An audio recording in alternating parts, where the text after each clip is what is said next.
सर्वांना माझा नमस्कार. आजच्या व्हिडिओमध्ये मी तुम्हाला बाबांच्या हयातीत एक घडलेला अनुभव सांगणार आहोत. सन 1982 साली 20 नोव्हेंबरला बाबांसोबत सेवकांचा दौरा सौराष्ट्र येथे गेला होता. या दौऱ्यामध्ये महान त्यागी बाबा जुमदेवजी सोबत साधारणतः 50 सेवक होते. या दौऱ्यात भरपूर अनुभव घडून आले. यामधून मी तुम्हाला एक अनुभव सांगणार आहोत. 23 नोव्हेंबरला बाबासोबत सेवक सुरत घुमायला निघाले. बाबांनी सर्व सेवकांना आदेश दिला की आपण ज्याही मंदिरात जाऊ तिथे कोणत्याही मूर्तीला नमस्कार करणार नाही, कारण परमेश्वर हा दगडात नाही, तो निर्जीवामध्ये नसून सजीवामध्ये आहे. म्हणून कोणताही सेवक कोणत्याही मूर्तीला नमस्कार करणार नाही. सुरत बघता बघता बाबा आणि सेवक अंबा मातेच्या मंदिरात गेले. तिथे पुन्हा बाबांनी आठवण करून दिली की कोणीही सेवक कोणत्याही मूर्तीला नमस्कार करणार नाही. अंबा मातेचं मंदिर फिरून झाल्यानंतर त्याच ठिकाणी हनुमानजीचे मंदिर सुद्धा होते. तर सर्व सेवक बाहेर आले. फक्त हेमराजजी सातपुते आणि आसारामजी सव्वा लाखे हे मागे राहिले. त्या मंदिरात हनुमानजीची मूर्ती होती.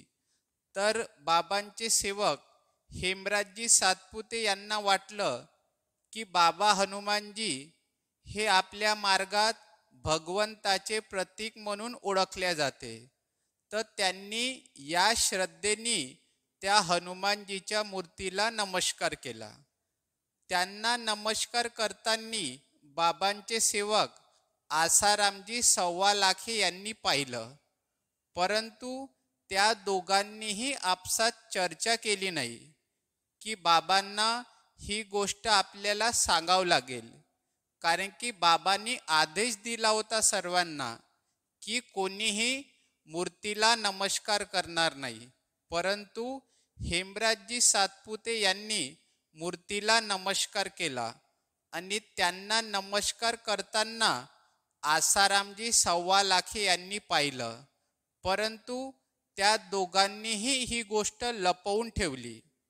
बाबांना ही गोष्ट सांगितली नाही. तर त्यांच्याकडून खूप मोठी चुकी झाली. आपण मानव आहोत, आपल्याकडून चूक होऊ शकते, परंतु ती चूक न लपवता आपण समोर आणायला पाहिजे. परंतु त्या दोघांनीही ही चूक लपवून ठेवली. बाबांच्या आदेशाचं पालन केलं नाही, बाबांचे शब्द तोडले. तर पहा किती मोठं संकट आलं हे मी तुम्हाला सांगणार आहोत. तिथून सर्व सेवक समोर आणखी फिरायला गेले. साईनाथ मंदिर बघितलं. आणखी भरपूर ठिकाणी बाबा आणि सेवक फिरले. सर्व फिरून झाल्यानंतर बाबा आणि सेवक लिंबायत खाडी येथे परत येण्यास निघाले. सुरत दर्शनाकरिता एक स्पेशल बस केली होती. सर्वजण बसमध्ये बसले आणि तिथून निघाले. त्या बसमध्ये आसारामजी सव्वा लाखे समोर 4-5 सेवकांसोबत बसले होते. आणि ज्यांनी मूर्तीला नमस्कार केला होता हेमराजजी सातपुते, हा आसारामजी सव्वा लाखेच्या सीटपासून 3-4 सीट मागे बसला होता. बस तिथून निघाल्यावर काही अंतरावर गेल्यानंतर एक व्यक्ती अचानक बस समोर आला. तर त्याला वाचवण्यासाठी ड्रायव्हरनी जोरात ब्रेक मारला. जोरात ब्रेक मारल्यामुळे बस एकदम थांबली आणि बसमध्ये बसलेले सेवक आपल्या सीटवरच आदळले. परंतु ज्यांनी मूर्तीला नमस्कार केला होता हेमराज सातपुते, तो त्याच्या सीटवरून उडून आसारामजी सव्वा लाखेच्या अंगावर आदळला. त्या दोघांमध्ये एवढं डिस्टन्स असून सुद्धा तो आपल्या सीटवरून उडून आसारामजी सव्वालकेच्या अंगावर आदळला. याचं कारण काय? कारण की त्यांनी चूक लपवलेली होती. मूर्तीला हेमराजजी सातपुते यांनी नमस्कार केला होता आणि सव्वालाखे यांनी पाहिलं होतं. या दोघांनी पण बाबांना ही गोष्ट सांगितली नाही. ही चूक त्यांच्याकडून झाली होती, म्हणून त्यांच्यावर हा प्रसंग घडला.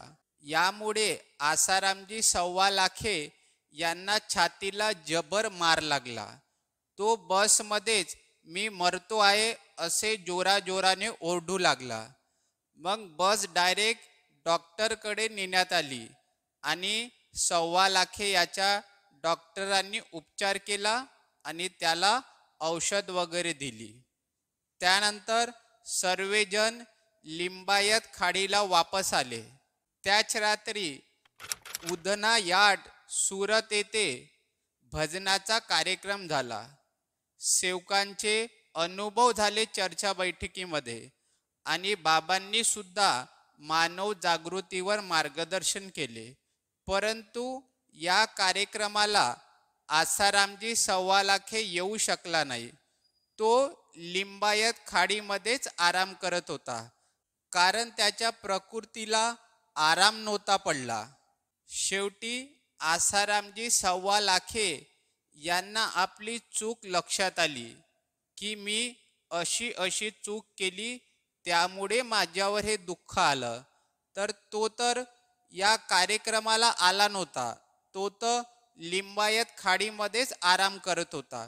तर त्यांनी एका सेवकाच्या माध्यमातून आपली चूक बाबांना सांगण्यासाठी त्या सेवकाला पाठवलं. तो सेवक बाबांकडे आसारामजी सव्वालाखे यांचा संदेश घेऊन आला की आसारामजी सव्वालाखे यांच्या हातातून अशी चूक झालेली आहे. तर बाबांना हे माहीत झाल्यावर तिथला कार्यक्रम आटपून बाबा परत लिंबायत खाडीला आले, जिथे आसारामजी सव्वालाखे आराम करत होता. तिथे बाबांनी हेमराजजी सातपुते यांना विचारलं, ज्यांनी मूर्तीला नमस्कार केला होता. त्यांना बाबांनी विचारलं की तिथे असं घडलं होतं का? तर हेमराजजी सातपुते यांनी होकार दिला, हो बाबा, तिथे मी हनुमानजीच्या मूर्तीला नमस्कार केला होता आणि मला नमस्कार करताना आसारामजी सव्वालाखे यांनी पाहिलं. परंतु आम्ही दोघांनीही ही गोष्ट आपल्यापासून लपून ठेवली. ही माझ्याकडून चूक झाली. या चुकीची हेमराजजी सातपुते यांनी भगवान बाबा हनुमानजीला, महान त्यागी बाबा जुमदेजीला तसेच सेवक बंधूंना क्षमा मागितली आणि आसारामजी सव्वालाखे यांना 1 तासात भगवान बाबा हनुमानजीला 3 वेळा माफी मागण्यास सांगितले. त्यानंतर आसारामजी सव्वालाखे यांच्या प्रकृतीला आराम पडला. या चुकीमुळे किती मोठं संकट आलं. ही झालेली चूक जर अगोदरच त्या दोघांनी सांगितलेली असती तर हे सर्व घडलं नसतं. या अनुभवावरून आपल्याला शिकायला मिळते की जर आपण झालेली चूक लपवून ठेवली तर कितीही मोठं संकट आपल्यावर येऊ शकते.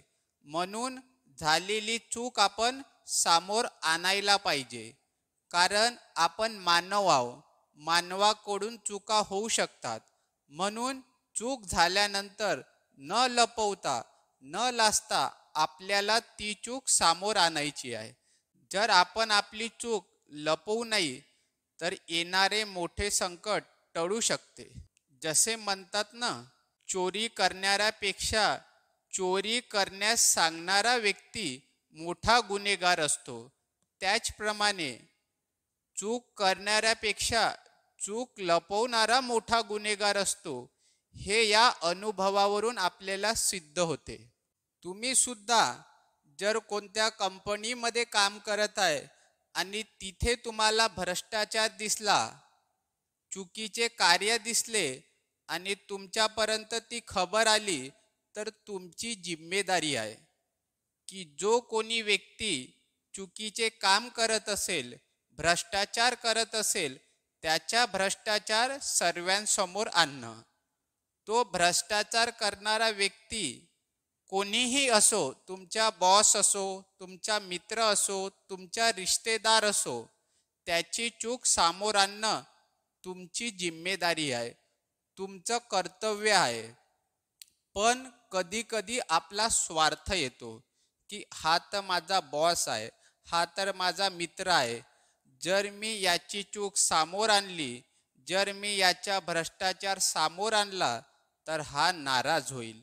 परंतु एक गोष्ट आपल्याला नेहमी लक्षात ठेवायची आहे, मानव नाराज झाला चालेल, परंतु परमेश्वर नाराज नाही झाला पाहिजे. कारण दुःखाच्या वेळी रिश्तेदार धावून नाही येत, मित्र धावून नाही येत. धावून कोण येतो? संकटाच्या वेळी धावून कोण आला? संकटाच्या वेळी धावून कोण आला? भगवान बाबा हनुमानजी आला. भगवान बाबा हनुमानजी आला. बाबांचा सुद्धा अनुभव आहे. बाबा जेव्हा महानगरपालिकेमध्ये ठेकेदार म्हणून काम करत होते तर तिथे बाबांना भ्रष्टाचार दिसला, तर बाबांनी ती नोकरी सोडली. भ्रष्टाचाराला साथ दिला नाही, भ्रष्टाचार करणाऱ्यांना साथ दिला नाही. मग आपले बाबा कसे होते? मग आपण कसं वागायला पाहिजे? जसे आपले बाबा वागत होते त्यांच्यानुसार आपण वागण्याचा प्रयत्न केला पाहिजे.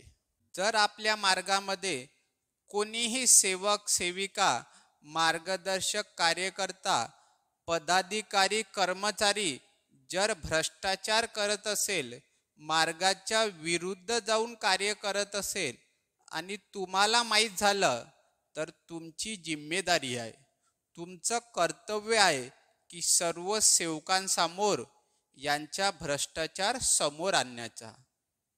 परंतु कधी कधी आपला स्वार्थ मधात येतो, कारण मानव हा स्वार्थी प्राणी आहे. आपल्याला वाटते की हा तर खूप मोठा पदाधिकारी आहे, जर मी याचा भ्रष्टाचार समोर आणला तर माझं पद चाललं जाईल. परंतु आपण पदासाठी या मार्गात नाही आलो. आपल्याला नेहमी सत्याच्या साईडला उभं राहायचं आहे, असत्याच्या बाजूला आपल्याला उभं नाही राहायचं आहे. नेहमी आपल्याला सत्याचा साथ द्यायचा आहे. काही जण खूप मोठ्या मोठ्या गोष्टी सांगतात, परंतु सांगण्यात आणि करण्यात जमीन आसमानचा फरक आहे. आजच्या व्हिडिओमध्ये जर मी काही सांगताना चुका केल्या असेल तर कॉमेंटच्या माध्यमातून तुम्ही सांगू शकता. माझ्या चॅनलला सबस्क्राईब सुद्धा करू शकता. जास्तीत जास्त सेवकांपर्यंत हा व्हिडिओ पोचवा. सर्वांना माझा नमस्कार.